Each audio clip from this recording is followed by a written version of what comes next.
In a nondescript neighborhood filled with low-slung strip mall-type businesses, we found a place that feels out of place, like 1,000 miles away. It has a real taste for the past and the palate. Welcome to the medieval chic of Fountainhead in the Ravenswood neighborhood.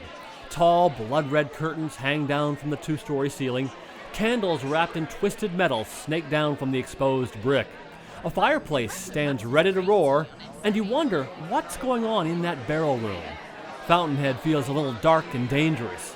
I'm not sure where I'm about to step dark, but rather a cold fall night off the Scottish moors dark. And seeing a guy wearing a Scottish cap serving or drinking is the norm here. And that's not just any guy, that's Fountainhead's co-founder and owner, Zacharias. He's a guy who once did that time-honored tradition that all guys do. They turn to their buddy and say, "We ought to start a bar."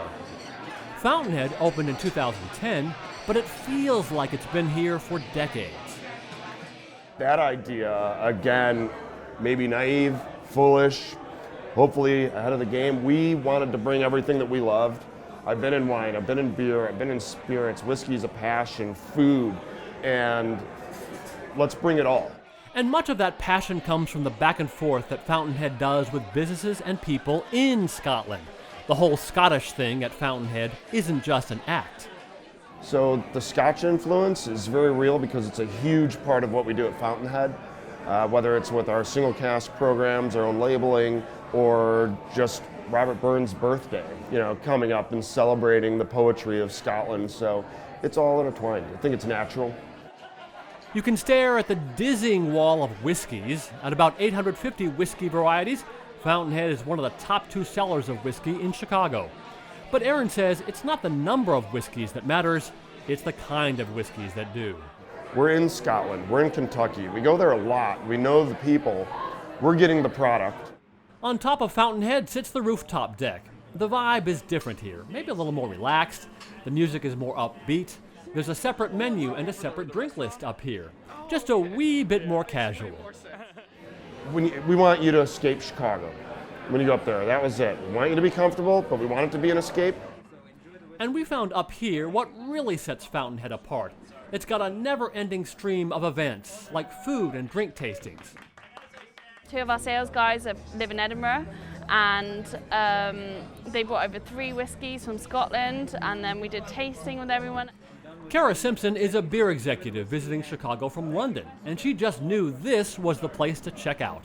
My impression at first was great, to be honest. I mean, all the staff are friendly, they're really helpful, and then up here it was exactly what I wanted, to be honest. And that's the goal at Fountainhead. It's the patrons who dictate the direction of the bar, particularly in the types of drinks that are served, what time of year they're served, and with what food.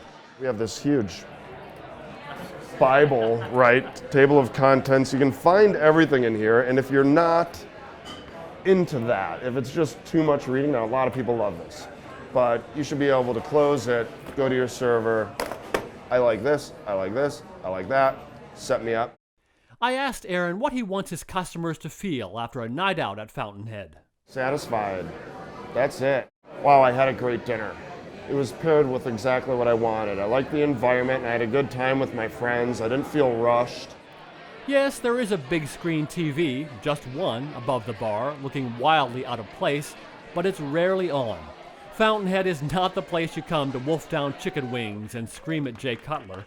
This is the place to sit and sip and savor spirits that actually have backstories, and that ask you to tell some stories of your own.